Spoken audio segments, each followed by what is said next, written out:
In 2023, there were 143,000 fires in the UK, so that's fires of all types that were real fires. Of those 143,000, 199 of them were related to e-bikes, auto e-scooters. So actually you're looking at 0.1% of fires had anything to do with something that could be an e-bike or an e-scooter. There seems to be some kind of media agenda to lead the discussion, lead the narrative onto that topic and focus on the dangers of it. Battery theft is a big issue in London, possibly being stolen to be repackaged. You shouldn't be able to buy lithium cells unless they come from some sort of reputable company.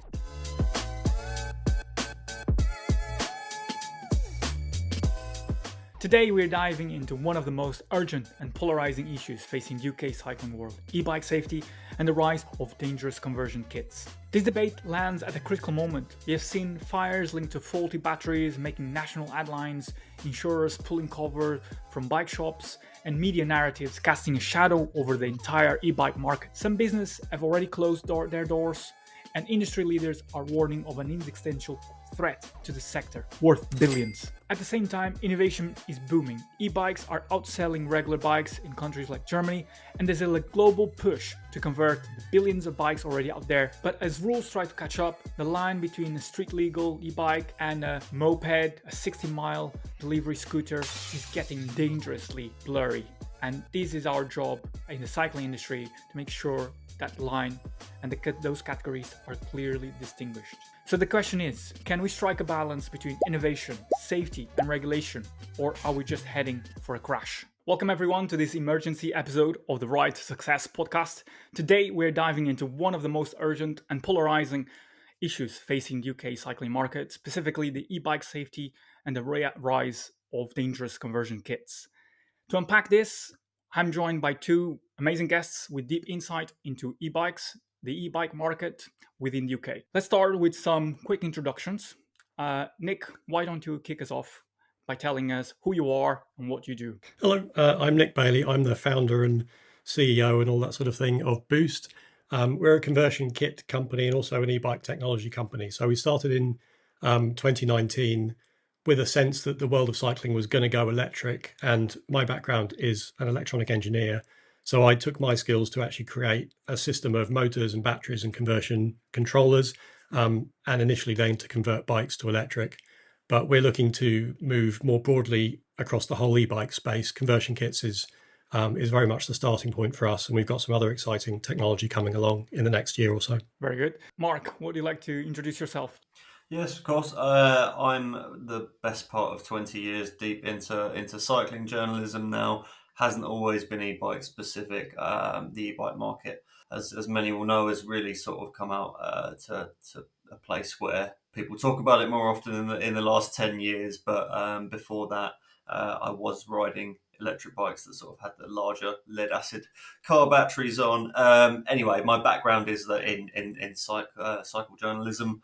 I founded Cycling Industry News, one of the trade magazines, worked for Bike Biz before that, and then sort of founded Cycling Electric with the help of a publisher during COVID, and we stuck it out. Very good.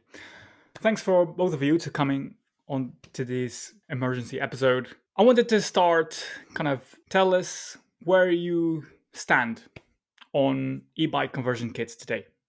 Are they a good idea? Are they a growing danger? Or your take? Yeah, it's an interesting one. I think diving into the middle of e-bike conversion kits is it's almost like diving straight into the middle of a very specific part of the whole world of cycling. The first motorbikes came from bikes that had petrol motors attached to them. So you're talking in the 1800s. This was a very long time ago. Electric bikes themselves, manufacturer versions, came from people adding motors and batteries and conversion systems onto existing bikes. So I think in a sense, adding a motor or an engine onto a bicycle is something that people have been doing for probably 150 years. It's not a new thing. Clive Sinclair actually had a quite successful product in the 1980s converting bikes to electric. I think so. To say it's a new thing or to say that it's a new danger is to jump into a very specific part of it. And I think the way I framed my response to what's going on in the world is to look at the statistics, what's actually happening, what's being recorded. Yeah. And the best data we have is for 2023. So in 2023, there were 143,000 fires in the UK. So that's fires of all types that were real fires. Of those 143,000, 199 of them were related to e-bikes, auto e-scooters, auto e-mobility devices. So actually, you're looking at 0.1% of fires had anything to do with something that could be an e-bike or an e-scooter. So all of those are potentially serious. We do need to think about, is this an overall significant thing within the number of fires? Not particularly. Do we actually know that most of those were to do with conversion kits? Actually, the statistics don't support that view either. So I'm very happy in this chat to dig into what the data actually shows us about what's happening. Yeah, it's an interesting starting conversation. It's an starting question. It does point to the fact that the narrative around e-bikes, around conversion kits, it's very, very polarizing, to the point where there seems to be some kind of press media agenda to lead the discussion, lead the narrative onto that topic and focus on the dangers of it. But I'm interested now in hearing about Mark. What is your stand on e-bike conversion kits today? Are they a good idea? A growing danger? Evolving over time, I think, is probably the best way to answer that question. When we started cycling electric, um, the market was even more immature than it kind of remains today. So we didn't have a particular stance. We were open to everything that was coming to the market at that time. But what very quickly became evident in the last up to 5 years is really what you can get into the country, and bypass some of the laws and regulations that we do have here. So it's been one of those issues that's been thrust up the agenda. As I say, when I started cycling electric, our brief today remains: we review as many bikes, electric bikes, even conversion kits as we can get our hands on. I've spent a lot more time than I wanted to writing about this particular subject, just around the safety element, and that's evolved as a result of some stimulus, which I'm sure we'll get onto. Essentially, the Yeah. gig economy model, how that Mhm. has forced workers to essentially cut corners on Cut corners. Yeah. how their vehicles are operating. Yeah, exactly, and that is why the UK has been launched an inquiry into the safety standards around conversion kits, and the conversion kits that are being sold as safe worthy, but when actually put into practice, it's not exactly like that. And this makes me question the fact that, when you think about cycling, when you think about e-bikes, they the benefits that it brings to society at large are heavily outweigh the, well, wherever it might be, the dangers that they might present. Heavily, the dangers are very negligible, but yet we are still discussing about dangerous kits, conversion kits specifically, and makes me wonder, it makes me question about the future of the e-bike market. You in 2024, the sales of e-bikes, in comparison to our European counterparts, France, Germany, were very stagnant, whereas in Germany and France, they were growing exponentially. My question for both of you is: are dangerous kit conversions for normal bikes threatening the future of the e-bike market? This is something where I've again covered a lot in greater depth than I ever anticipated, and then that's I think in part down to my background, speaking to so many bike shops, from my B2B side. Over time, this problem, essentially misinformation in the press around this subject, has Mhm. gotten us to the point where insurers, landlords, buildings managers are getting very jumpy about the segment as Yeah, a whole. Of course. And it wasn't until very recently we had that Office for Product Safety Standards data that sort of illustrated where the problems were really coming from. Nonetheless, everything's been bundled under this banner, e-bike. And there's probably other ways that we could segment this. The kind of thing I write about day to day, I consider an e-bike, but in common language, people may look at the kind of things that the delivery riders are using and also feel that that is an e-bike. We used to have the term bicycle-shaped objects to describe things that were essentially unsafe bicycles. So this is just the EBSO in my view, and the EBSO has essentially got us to the position where, like I say, insurers, for example, will decline a bike shop a renewal, or they'll hike the price, something Yeah, that the bike shops premiums. Yeah. can ill afford on the margins that they're working to, the profitability they're currently working to. So it puts a lot of business at risk. And I spoke to one prominent London retailer about this not so long ago. He said he had 50 customers in one London building. It was the PwC building, that bought bikes directly from him, standard e-bikes, the kind of quality that I would be looking for when I write about things. They're banned from riding those to work now. That's one building, 50 customers on expensive e-bikes, which will now go into the second-hand market. We don't need more bikes in the second-hand market right now. It's flooded. So this is a really, really big risk. I've got in front of me, I'd looked it up before we came on. The year I left Cycling Industry News, the last market data report I did for that, I had 60% of bike shops saying they specialised in electric bikes. That was 2023. I expect that's grown a bit. So it's let's call it 70% of bike shops specialise in electric bikes. They obviously also sell bicycles. That's a chunk of the market is at risk here. It's not just electric bikes; it's the market, and that will feed up the chain. Yeah. I mean, I'm interested to hear about Nick because, is it unfair to lump, this conversation about conversion kits into kind of dangerous category into, because you create conversion kits for normal bikes to turn them into e-bikes. So how do you feel about this conversation? Is this something that you have to constantly being educating your customers, and is it even fair that I'm having this conversation and you are being part of this conversation? What is your take? Well, yeah, I think general misinformation is hurting the cycling world and the e-bike world, but I think even within e-bikes and kits, there's a lot of lack of precision around what people actually are talking about. So the OPSS report for 2023 talks mostly about converted bikes rather than conversion kits, and I think this is where we've kind of segmented things a bit and said actually you've got your electric bike shaped objects, which is what Mark talked about, which is a great way of looking at it.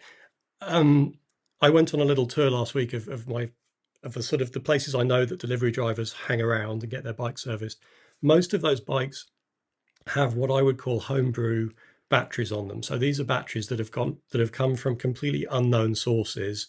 I do have a strong suspicion that recycled batteries that come out of recycled cars, like Nissan Leafs, are being recycled in a very homebrew way and going on to delivery rider bikes.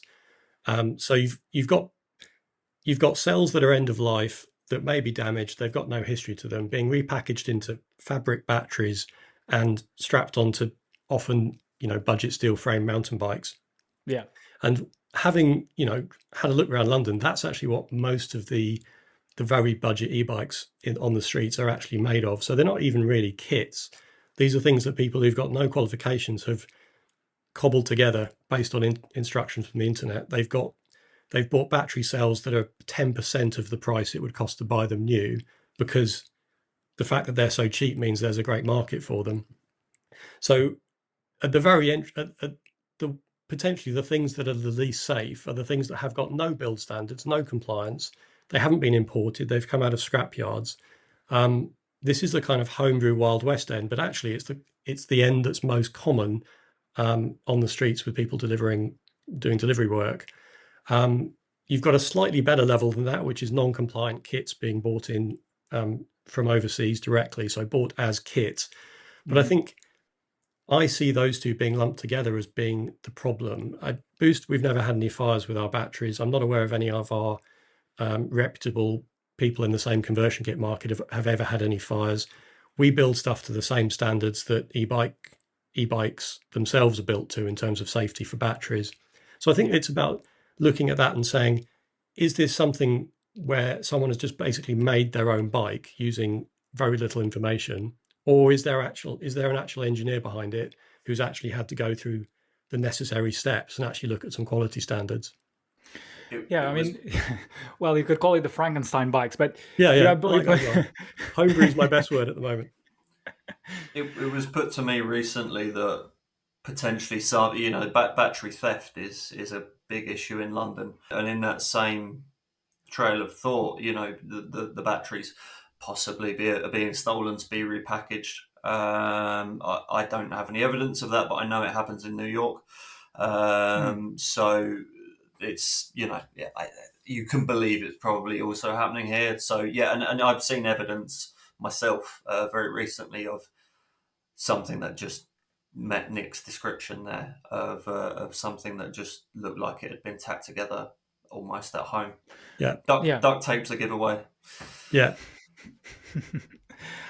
So there is an interesting kind of idea that is kind of reasoning that is kind of showing up here, which is the fact that when I say kind of general public is putting together categories of, let's call it, Frankenstein bikes, and putting them together with an e-bike or a bike that is as a conversion kit that is well engineered. So let's say like the boost bike battery. So it's inevitable with the kind of narrative, kind of media, mainly negative narratives coming in the news, showing that these Frankenstein bikes, these bikes put together by that are not, whether it is conversion kits bought from a marketplace from abroad, whether it is people, as you pointed out, kind of cobbling together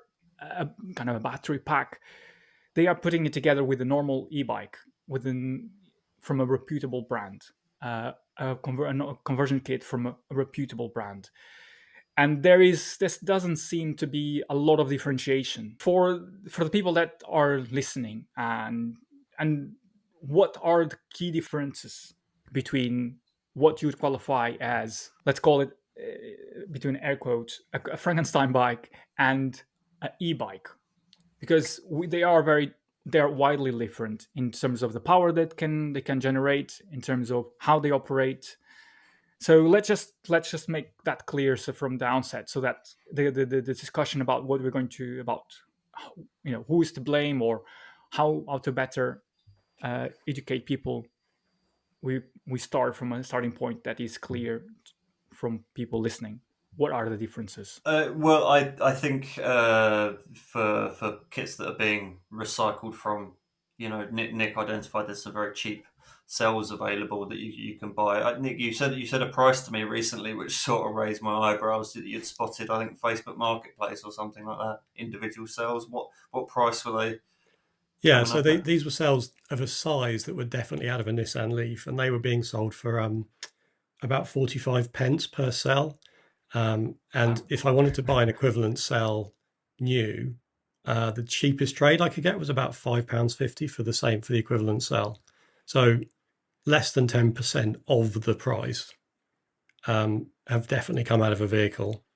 So it's actually cheaper for people to buy a Nissan Leaf battery pack, which will cost you £1,500 on eBay, tear it apart, and then sell the cells themselves to your supply chain. So that creates a huge commercial incentive for people who've got no interest at all in safety to just be able to do this, and it undercuts imported kits. It undercuts anything compliant. But I mean, just to go back to your question, it was what's a legal e-bike? I mean, I hope I'm sure Mark and I would have the same view on this. There's a very simple set of factors you can look at as to whether an e-bike is legal. It's got to have no more than 250 watts of nominal power, which means that over like an hour or so, on average, that e-bike doesn't put out more than 250 watts. The top speed has to be limited to 15 and a half miles an hour, 25 kilometers an hour. There's a 10% kind of soft zone in the regulations above 15 and a half, which allows you to do a bit of like buffering and sort of grey, an area where it feathers a bit. But broadly speaking, 25 kilometers an hour is your maximum speed. You also have to be pedaling above four. If the bike is going more than 4 miles an hour, you have to be pedaling for the motor to engage. Now, strictly speaking, you can control the power that the motor is putting out through a throttle, but you do actually have to be pedaling to make that motor engage. I think those are the big three. Mark, if you... That's pretty much the key ones to be aware of. I was going to say on the last question, one of the key things that would differentiate is a battery management system. These are a really very critical component in regulating how safe a product ultimately is, and whether it can shut itself down in the event of some anomaly in a particular cell or something like that. Nick's technical expertise is probably the one on that, but that's a key component, a key differentiator that should probably be talked about. So, I mean, with this, okay. So we know we I think there's a better understanding where we stand in terms of legally what a e-bike is and what it isn't. So, but there is a lot.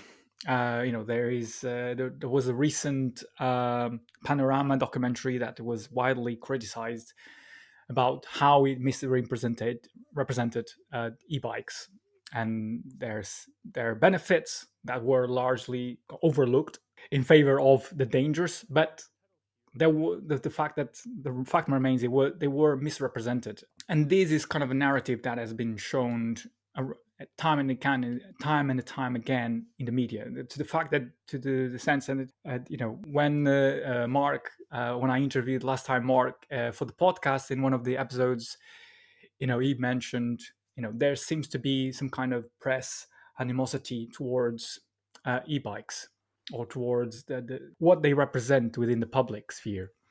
And safety comes again and again about, is it safe to ride an e-bike? Is it safe to ride a bike that has a conversion kit? And the fact that we are having this conversation, at least from my side, but correct me if I'm wrong, these two types of bikes are being put together in the same category and discussed in the same terms. So it makes me question whether, first of all, these needs to be discussed in different topics, in different ways. But who do you think we should point the finger at, and to identify these needs to be sorted? Is it the riders themselves that are taking upon themselves to convert these bikes illegally? Are the sellers, the aftermarket sellers that are making a profit through profiteering from people that need to survive on, within the gig economy, for instance? Is it the system, is the government that needs to put better legislation, better education in place, so that we are not having to have constantly to defend ourselves because of problems that are created by a small minority of people riding bikes that are illegal and dangerous to the general public? I think you have to look at the up the chain with these things and where the demand comes from, and ultimately we as consumers have got very used to having things on faster and faster timescales. When I started writing, I wrote only really about physical retail stores, and online retail was over the years creeping in, and it became more of a problem. And bike shops would they would very often criticize the way that Wiggle, for example, did its business. It got products to you, the very next morning, and lower prices and things like that. The symptom, I think, is the speed at which we expect things now, whether it's Amazon deliveries or fast fashion and food. Uh, for this particular conversation, the food gig economy is where the demand primarily comes from, not exclusively. I'm in some Facebook groups which every day make me bang my head on the desk. I saw one yesterday. No, seriously, there was a guy yesterday was really chuffed with essentially having taped about 20 different drill batteries, things like that, to the down tube of his mountain bike, and done the home DIY kit that way. And you could see a big dinner plate hub motor in the back wheel, and I suspect it probably wasn't road legal, even if you accounted for how unsafe the construction presumably was. But yeah, speed is the thing here that has got us to this point. We're very conditioned to expecting things to happen very quickly, and that's what stimulates the gig economy. The government, I think, did want to look at the way the gig economy functions, and may still. I expect it will become part of this inquiry. That needs looking at, and I don't necessarily just mean for this particular issue. Having everything that's so available at the speed we have it now is having some severe adverse effects for industries, for the planet. Lots of different things. I mean, I'm interested to hear about. I'll come back to that, Mark. But I'm interested to hear Nick's perspective on this, because how do you go about educating your customer? Because it's very easy for people to band you together with illegal conversion kits and say, well, point their finger, and then why is this right? Why is this better than other conversion kits? But I know that you're very different. How does this kind of debate affect your business, and how the media misleads the narrative around it? Yeah, I mean, there's a lot we've touched on in the last 5 minutes there. I think if I'm also quite interested in the move to electric vehicles as cars rather than just e-bikes, and there's a huge amount of negativity about electric vehicles, and whenever anything catches fire that's a vehicle-shaped object, the assumption is that it must be an electric vehicle. But actually, again, looking at the stats, electric vehicles are much less likely per unit to catch fire than a regular car. I think you're looking at whether the sections of the press have a particular view that they want to encourage people to believe, which is basically, I think, the idea that everyone can have a huge engined car that they park outside their house in central London is very much the mythical world that some sections of the press would like to take us to. But that wasn't really ever, not entirely sure that ever really happened anyway, but there's this sort of view that, that's what we want. But I think my view is that e-bikes are by far the best way of getting around. If your journey is definitely less than 5 miles, probably less than 10 miles, an e-bike fills a perfect space, especially in cities, for getting around. Like, you can't drive anywhere in London quicker than you can cycle or even e-bike. So I think the e-bikes will take over, and the fact that the press get clicks from writing stories that have a particular worldview, I think is the broader problem. And then basically the stories will be found to make that story visible to the people that want to read about it. So I think there's a sort of, there's an echo chamber about how electric vehicles and electric bikes are just generally a terrible, terrible thing. And we should all believe that, even though it's not actually backed up by the facts. I mean, the gig economy is a big question, a big area as well. And obviously I'm not here to try and change the way the gig economy works, and that's a completely different discussion. We have started having discussions with delivery companies, and I think there is a need. Sorry, you started having discussions with delivery companies for them to adopt boost bikes? Well, like from the contracts I have in place, I can't say very much about what I can't say very much about. But I think the overall view is that everything is about a carrot and stick. So you can't just ban things to force people to do what you want. Hmm. There has to be a sense that education gets to a point where a particular type of product isn't really acceptable anymore, and incentives towards pushing people onto a product that is more acceptable. And that's the kind of the nudging and the incremental approach that will actually have a practical benefit to move people onto safer equipment. And I think what we all want to avoid is people getting harmed or killed from fires. That to me is actually what's most important in this. So it's about actually zeroing in on where are those fires coming from? Not do I like e-bikes? Do I not like e-bikes? Do I like conversion kits? Hmm. Who is actually using equipment in a way that causes fires? And it is people at the extreme end making homebrew kits. Um, so I think delivery companies are interested in this. They have their own commercial positions that they for commercial reasons have to take a certain opinion on. And again, I can't talk about what those are. Um, but I would like to show that having discussions like this, where we try to say this is a good thing, this is a bad thing, this is safe, this is not safe. Like education will be one of the ways that we try and help this market to move over a period of years. Okay. And I'm interested. Okay, we live in a very capitalist world, where big corporations, they at the end of the day, they are here to make a profit. So everything that comes after that or before that is secondary. And as part of the government responsibility towards the society, towards UK society, is to make sure that in there are regulations that are um, policies in place that allow, I guess, to the point that you mentioned about the carrot and the stick, to nudge corporations towards implementing better practices, so that the big corporations then adopt those practices.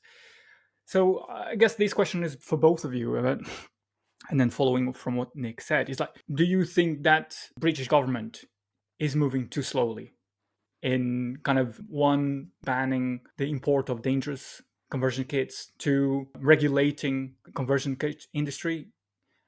I mean, this is a kind of very top level question, but what is your take on it? I'll go first if you don't mind. I probably would at the start of this would have had a similar opinion to the general public and thinking, oh, why does this take so long? But over the years of doing this, I've come to learn what goes into developing safety standards and regulations, and I think it really dawned on me when I was exploring why the electric scooter thing's taking as long as it is. You can see over in mainland Europe, whatever your opinion on those is, you can see over in mainland Europe that they're a bit more common, Mm-hmm. particularly the share schemes, but also private ownership in a lot of places. Um, why is that taking so long? Well, actually, it's things they have to do tests on what's the optimal size wheel, what's the optimal width, depth, strength tests. Just gathering data from the public, which is essentially why theoretically, why the share schemes were the route we were taking here. So you could learn from the share schemes rather than you're not going to get that data back from the general public. Um, so things do tend to take a lot longer than you think, and then governments have other priorities. They have budgets to control, and just generally, yes, things move at a bit of glacial pace, but sometimes it's for a good reason. We're having in the e-bike industry another sort of similar discussion to do with I don't know if you've seen the controversy with DJI and the electric mountain bike Hmm. power limits and the peak. Um, there's a lot to be worked out here, and in the instance of that, things like trail center access and whether an electric mountain bike presumably erodes the trail a bit quicker than a standard mountain bike, you'd think it would. um, there's a whole load of stakeholders that kind of need to get involved in these discussions. So yeah, these things take a long time, but it's important you do it right the first go. What's your take on this, Nick? How do you respond? Well, I think we in the cycling world think that everyone's in the cycling world, and that's obviously not true. Yeah, this DJI, it's kind of like, it feels like DJI versus Bosch. Bosch says 750 and DJI says 1,000, and or is it more than that? The government don't really care as long as people aren't being harmed by either of those in significant numbers. No government wants to be seen as being like a nanny government that just stops people from doing fun things. So, the cycling industry needs to sort itself out in terms of whether or not anyone cares about who gets to set the limit on peak power for motors. I mean, the government's never going to come in and take much interest in that. But I mean, you can look at other things where there are controls over them. So fireworks is the obvious one. So if you're under 16, you can't buy fireworks. To sell fireworks, you have to have some sort of registration in a shop. I don't think you can sell fireworks online. Now, fireworks is a kind of product that it explodes, and if you put enough of them in a big heap, you can kill people with them. Like those, these are things that are actually properly dangerous. And obviously, the government has found in the past that if we let the general public have unfettered access to fireworks, then they'll actually hurt themselves in huge numbers. That's why things get controlled and they get banned. And if you look at strong acids and other chemicals that you can actually poison yourself and burn yourself with, like those are things that are controlled because people do actually do themselves a lot of damage with them. And I think within the e-bike space, the UK is not actually, the UK government as a priority isn't interested in particularly people falling off bikes as such. That's something that happens if you're on a bike or an e-bike. I think the government would act faster if they felt there was actually a significant number of people who were being injured in e-bike fires. And actually, when you look at e-bikes being 0.1% of the fires, and actually the number of fatalities is, obviously every fatality is serious, but the number compared to other things is extremely low. The government, not being cyclists, they're going to look at this in the round across everything else that people are suffering from, like being run over by cars, which is much more significant, in order to look at what they put the effort into controlling. I mean, I think that you shouldn't be able to buy lithium cells unless they come from some sort of reputable company. So eBay's recently stopped people from selling, I think, EBike. Mark can probably say, Yeah, is it? I haven't necessarily seen full evidence that somebody sent me a link the other day to something that didn't seem to meet eBay's criteria on that. So Was it private sellers for e-bikes on eBay, wasn't it? Or yeah, I think there was a certain threshold you had to prove you were a business seller or something along those lines. But I think that still needs work from what I've seen. You mentioned the BBC documentary a short while ago. I recorded for a Channel 5 one that's incoming fairly recently. It wasn't eBay, it was Facebook Marketplace, but similar thing. You can very easily pick these things up. Yeah, and I have seen it on eBay. I don't know that they've got a handle on this yet. The models of those mass marketplaces, I don't know. Presumably, they could deploy AI or something like that. That seems to be the answer to so many to things most things, yeah. Yeah. Yeah, that's another podcast for you. Yeah, I don't think they've got a handle on it yet, and I think maybe they need a bit more encouragement. Yeah, I think that if you think that each cell that goes into an e-bike has the same energy as a shotgun cartridge, so most of the time it's fine unless you provoke it, do something stupid with it. But I think there should be a lot more controls on who could actually sell those online, especially second-hand sales. In fact, the new sales are quite well regulated, but there's a lot. It's the second-hand market that's a complete wild west for sales and batteries. That's a topic that it's completely new to me.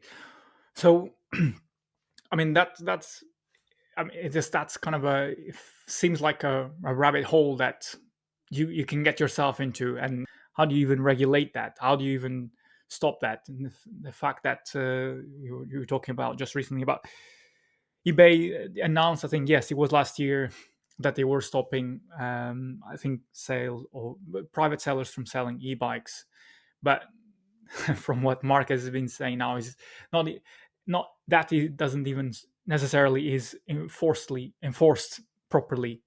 So I mean, this opens a discussion.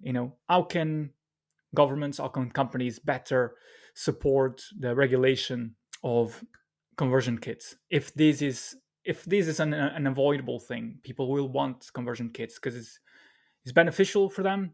They can attach to their bike. They can enjoy riding bikes. The benefits of riding a conversion kit or e-bike outweigh the wherever the minimal dangers that come with it.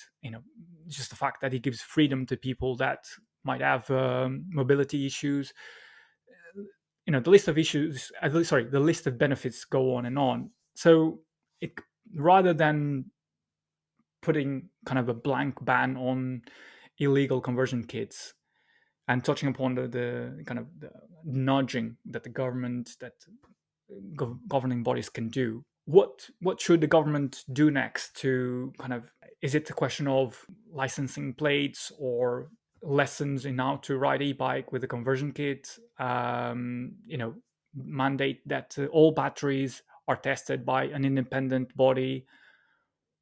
These are questions for both of you. What do you think is what should be happening next to get to the industry, get to a point where we don't need to be talking about the small minority of instances that kind of flare up in the media as these big issues, but in the reality in the context of what is happening in the e-bike industry with conversion kits, the ones that are regulated, it's a very small percentage.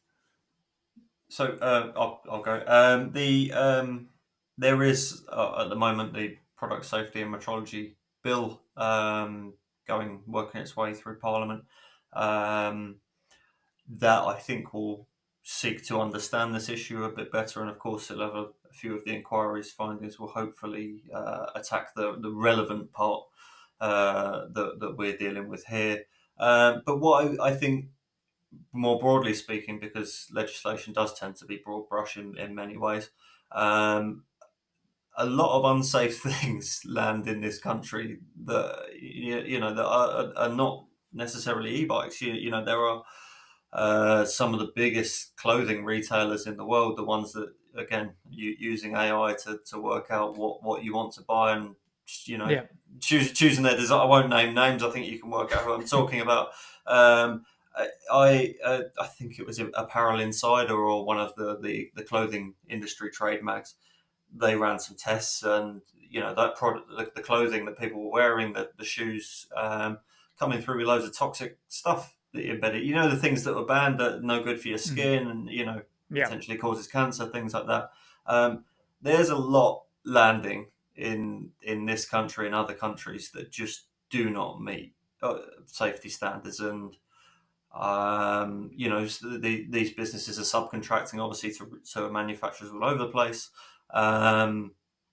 We've created that model that allows this to happen, and for whole chartered flights of things to be landing without any without the level of checks that, say, a distributor would if they shipped a container of e-bikes in. So yeah, it's kind of from my perspective, the model is partly the problem. Interesting. I mean, it's the UK has kind of historically has been a country where that incentivized, from what I understand, innovators, people with great ideas, that designers, engineers, and develop them and kind of mass market them to the world. And you, Nick, you are in this position where in lockdown you started Boost Bikes, and then you started from your shed developing these motors to adapt to put in your bike. And what is your take on the question that I just asked? Well, Mark was kind enough to talk about battery management systems, which is an area I've spent far too much time on over the last couple of years. The lithium batteries are going to get more power dense as time goes on, So you're walking around with more power in your phone than you had 5 or 10 years ago. You've got more power in your Mm. e-bike within the same package.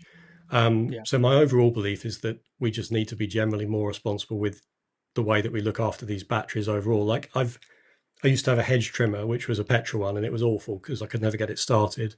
And now I've got one that's electric that runs off a Makita battery, and it's great. And I think power tools are all going to go electric, garden tools, lawnmowers will go electric. Like everything will just come with batteries built into it. So I think e-bikes is really just it's just one part of the products that we will use that have these packs in them. One thing I've been um, working on as a one technology solution is our own line of battery management systems that we can put on all sorts of batteries that have a radio transmitter in the battery that actually updates your phone to say this battery is safe, but then also have scanners in places where bikes are parked to say that all these bikes are safe as well. So that actually you Interesting. then, um, uh, I mean, I can kind of wave things from my phone, but essentially we have the ability to look at the number of cells that a battery has and see that they're all safe, and look at that live. And that's the sort of technology that I think is going to become commonplace over the next 5 years. That you would, with all these batteries you've now got in your home, you expect to be able to look at them and say it's not just a black box. I can actually see that that battery is safe. It'll alert me if it's not safe. It'll email me if it's not safe via this network. So that's, you know, I think we're in a particular place with what Mark mentioned earlier as the sort of very immature place for e-biking, immature place for people's use of batteries. I think as a country, we just have to stop. We have to get used to the idea that you should use safe batteries, that people shouldn't really allow their families, children to Mhm. weld together batteries in family flats. I mean, looking at the OPSS statistics, the majority of fires that took place when a battery was being charged, the majority of that charging took place in someone's bedroom. So actually, the majority of fires were happening from people in their own charging batteries in their own bedrooms, whether or not they were in them or not. That's not something that really, education wise, we've obviously failed somehow that people are charging batteries overnight in their bedrooms. That shouldn't be happening at all. So I think treating batteries more seriously is something that will happen over the coming years. And I think this conversation, other debates, other education will hopefully help people to make the right decisions. And Mark and I are probably on the same Facebook groups where we see these horrifying Frankenstein things being created. You know, those guys, and they old guys, those guys do need to realize that they're doing things that are dangerous, if not to themselves, to their families. So I think we've got to keep pushing that point. I've long since given up posting in those groups saying, please don't do that. It's properly dangerous because nobody takes any notice. But yeah, I'm hoping over time. I'm optimistic that things will improve with like the technology that we're bringing in, with overall conversations trying to make batteries a high priority. Uh, I like to have some optimism because we're going to be surrounded by lithium batteries, so we're going to have to use them safely. Well, we There, already are. I mean, it's just the scale is just going to increase exponentially. Yeah, potentially I keep a loose eye on where the source of this stuff comes from is often China, and they're moving steadily to sort of sodium ion batteries, which are non-toxic and non-flammable, made essentially using one of the most abundant materials on earth, salt. Mhm. The I think the issue with getting those into e-bikes, as far as I understanding it, is the energy density is not quite as good as lithium ion yet, and thus you have to have a bigger size battery, which maybe works for a cargo bike. I've seen the Deutsche Post use those on their cargo bikes.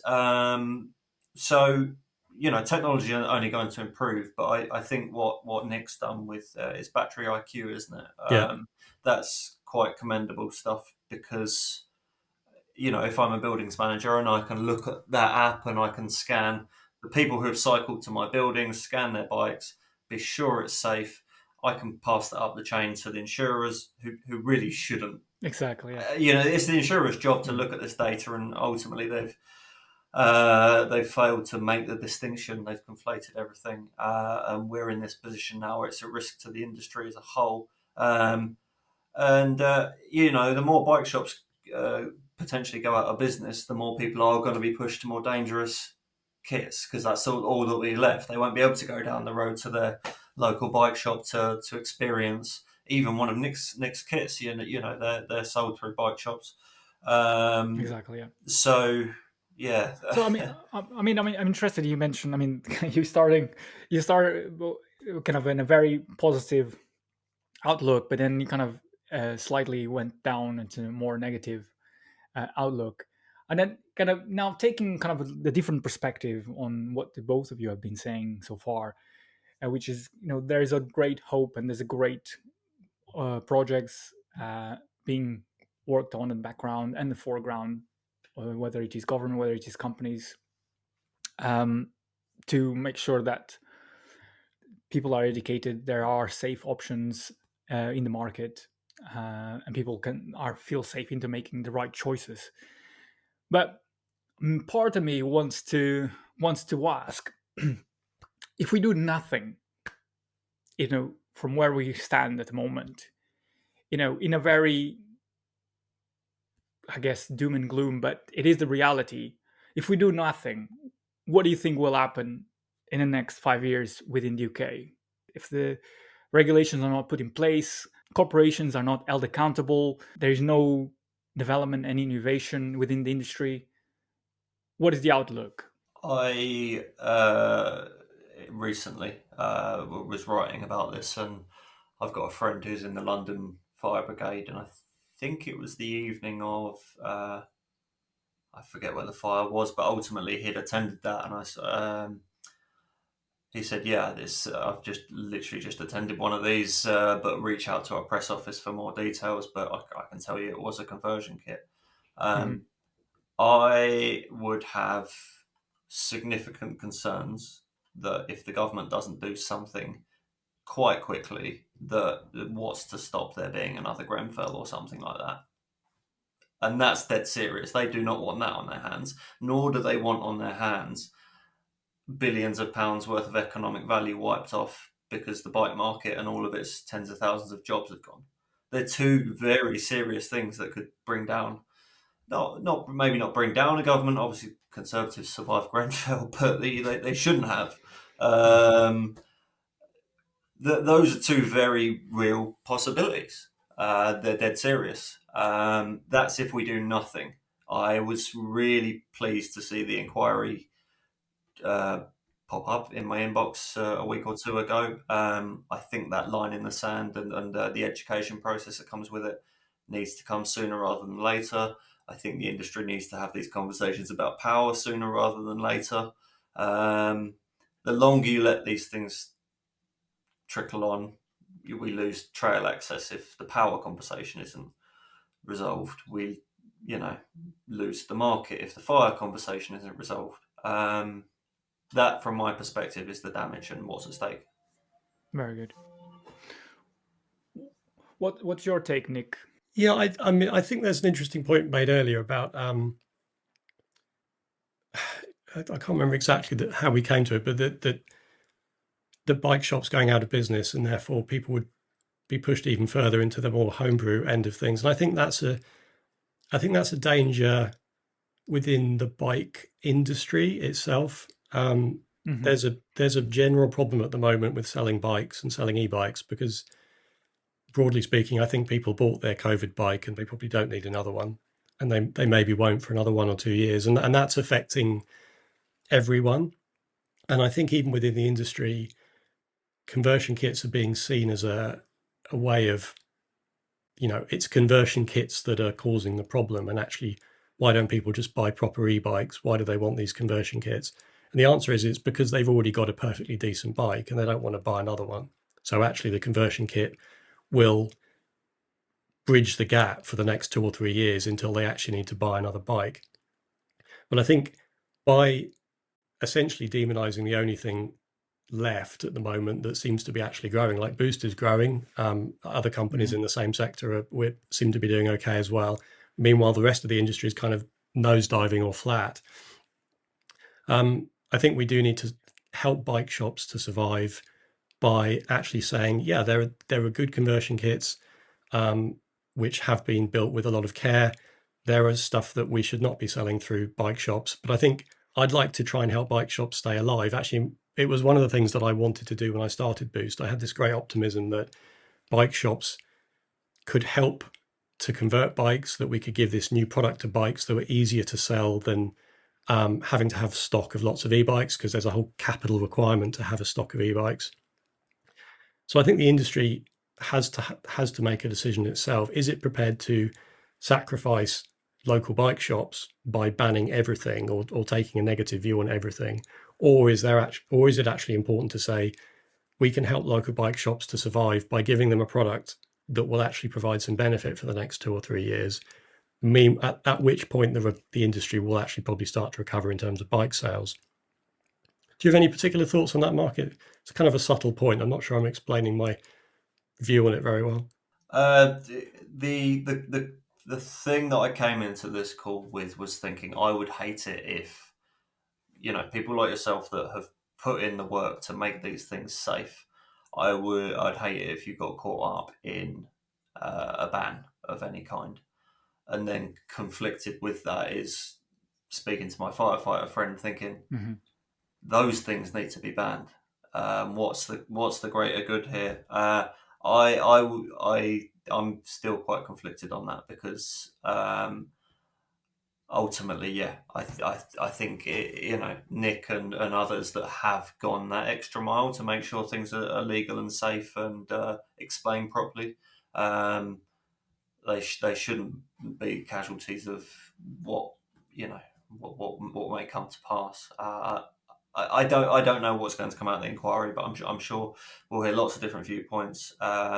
Some of which will come from the gig economy workers, which might be able to, if we can nip that problem in the bud, maybe have a bit Mhm. more accountability on the side of the companies that technically employ but don't employ, then maybe we solve a portion of the problem. We've got to start heading in the right direction with it though, because like I say, I only reached out to my friend the other day and he'd just come back from a fire. The press headlines aren't going to go away, and worse, misinformation spreads so much quicker than the truth. Yeah, for sure. So I think, yeah, the conclusion for me would be if you don't come up with a clear line of what is good and what is bad, you risk losing even more bike shops than we've already lost. That would be my overall conclusion. Yeah. That in itself is quite serious. And I was talking to somebody about this a few days ago. So let's assuming you actually can ban e-bike conversion kits, which in practice I actually don't think you can, because you'd have to ban motors and batteries and controllers. So let's assuming you can ban them. The only people that are going to take any notice of that are the reputable ones like Boost and others. They'll still be sent in through grey routes in packages from overseas, along with all the other stuff that shouldn't be sent into the UK. So essentially, the only thing you're going to get rid of is the safe end of it, which is Mhm. an absurd situation. You actually make the situation a million times worse by trying to ban something that is not bannable. So I think education, nudging, incentives to getting people onto the right bikes, approaching the gig economy in a sensible way, in a pragmatic way. We can't change their business models. That's a whole different issue. But given their business models as they stand, how can they be incentivized to do things that are in the better interest of safety? Mhm. So I mean, it's it's a difficult topic, and I recognize this because it's difficult to unpack because there's no one kind of silver bullet, if you will, that can Mm. solve the problem. But I want to finish in a positive, upbeat note if we can, and you know, and thinking about kind of the bigger picture. Um, Do you think, both of you, do you think that the UK can lead the world in this discussion in making sure that there is safety within making conversion kits, well, the ones that are illegally procured or developed, available to the public? We know that it is possible because you have the case of boost bikes that is growing and growing over the years and is available to the public, and we can convert any bike with it almost.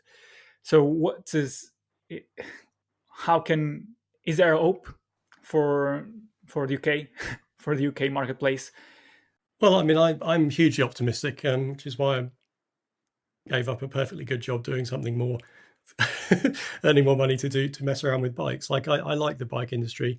I get a huge amount of satisfaction going out cycling, and I came into this because I wanted to help people go on rides that they wouldn't have been otherwise able to go on, because that's what e-bikes can let people do. So yeah, I think the industry will continue to grow. I generally call on the government to do things like make more bike paths and reduce cars in city centres. Like those are the things that make the Netherlands more successful in having more people cycling. It's not really the technology around e-bike kits or e-bike conversion kits. It's actually, Yeah, people need to be able to cycle to work with their families without fear of being exactly. Yeah. injured while actually riding. I mean, many more people get injured on a bike by riding it and being hit by motorists than ever get affected by e-bike conversion kits. So, as a government, that's the thing I would be looking at. Like, how do we make more people safe when they're actually cycling? But yeah, I don't think kits are bannable. I don't think they're going to be banned. I think the interventions that we're involved with, I mean, we're talking to people like OPSS, talking to delivery companies, like we're quite plugged into this conversation. I think things will improve. I think we're in a Wild West phase, an immature phase. I think as an industry, we've got to grow up and say, let's focus on safety rather than necessarily just trying to sell things, and look at the greater good over sort of 2 to 5 years, rather than just how do we sell bikes for the next 12 months, which sometimes kind of feels like that's how the industry looks at things. But no, I'm optimistic. I'm going for a ride on Friday, which I'm looking forward to, on a new bike that's going to be a bit of a challenge to ride over a long distance. So I'm not sure how that's going to go, but excited to be out on the bike. Brilliant. What is your take, Mark? I'm interested to hear as well. I think the government could go a whole different direction, where it's sort of aligning to Nick's thinking there. We have so many answers to the problems that they're seemingly trying to solve, whether it's health, congestion, pollution, Yeah. all of these things. If say you even subsidise the e-bikes, or even road legal kits, say you do that, the return on your investment that you're going to get on all of those fronts could open up the government budget substantially. If there's 100 million bill on obesity, Yeah. which I think is the figure, there's 7 to 8 billion on congestion. Lost economic output as a result of things like that. If you take half of both of those bills, you've already solved Rachel Reeves's problems, right? So me for Prime Minister, basically. I'd vote for that. So I'd like to finish this debate with the closing question, with a final thought, really, from both of you, and which is this one: what would you say directly to UK cyclists and bike retailers right now about e-bike conversions and battery safety? Shall I Go for start, it, Mark? Nick. Yeah, I mean, what would I would say, if you're buying from a UK company that has a reputation, that's coming on podcasts and talking to people, that's probably a safer way than importing stuff yourself. So I think bike shops always deal with the people that are actually trying to sell with you. The dangerous end of the market is people selling direct to riders themselves. Those people are not selling to bike shops. There are very few bike shops that are buying imported kits and fitting them themselves. So I think as a consumer, either buy something reputable from a company that is actually a UK company, or go to your local bike shop who also should buy something from a UK company. As a member of the general public, please try not to buy stuff randomly online, even if it looks like a good price, because you're probably not actually getting what you think you're getting anyway. We've done some. We've had a look at some of the stuff that comes in from AliExpress and others, and actually, there's quite a high chance that you're not actually getting something that performs in the way that it claims to. And the person at the other end of the transaction has got no real interest in whether it works or not once it arrives, because they've got your money at that point. So the only way you'll get something that's safe and reliable and supported is actually just to deal with a UK company. So both riders and shops, I would say that should be your starting point. Just focus on that. Mm-hmm. Very good. And I think what I would ask bike shops to do is a very similar thing to what we did on Cycling Electric. We essentially committed to not working with brands that were selling products outside of what's road legal, and that was actually a commercial sacrifice. We have lots of demand for that. I expect we'll have even more demand for that with the removal of the anti-dumping tariffs. I think there'll be a lot of things landing in the market that will be trying to pass off as road legal that probably aren't. Yeah. But we went further. We even brands that sell both road legal and non, we don't work with those brands anymore, because ultimately we would be pushing our consumer through links to their website, which could mean, Exactly. we were essentially pushing people into the hands of the kind of product we don't want to. So not only that, I'd say to bike shops, obviously you're going to invalidate your own insurance probably if you work on some bikes that are put together with duct tape. Seems fairly obvious. But other people in the bike press, I'd love to think that they'd follow our lead on that. There's enough brands obviously wanting that coverage, but do you really want to drive the future of what essentially could risk the market? I think we have to make decisions in business, and that was our one. I would hope that the rest of the industry makes a sensible choice on that too, in the interest of the long term.